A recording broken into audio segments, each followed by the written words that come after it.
আসসালামু আলাইকুম। আমি এখন একটা বাড়ি মুখ ৬ এর জমি পরিদর্শনে আসছি। এখানে বিভিন্ন ধরনের পোকার আক্রমণ দেখা যাচ্ছে। তার মধ্যে ডগা ও ফল ছিদ্রকারী পোকা দেখা যাচ্ছে।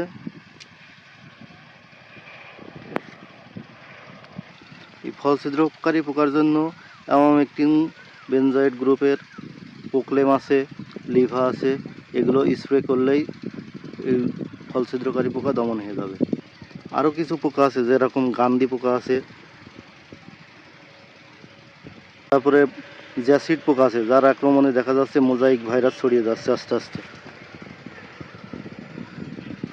জ্যাসিড পোকা আসলে মোজাইক ভাইরাসের বাহক। এই মোজাইক ভাইরাসের জন্য আক্রান্ত গাছ অপসারণ করে ফেলতে হবে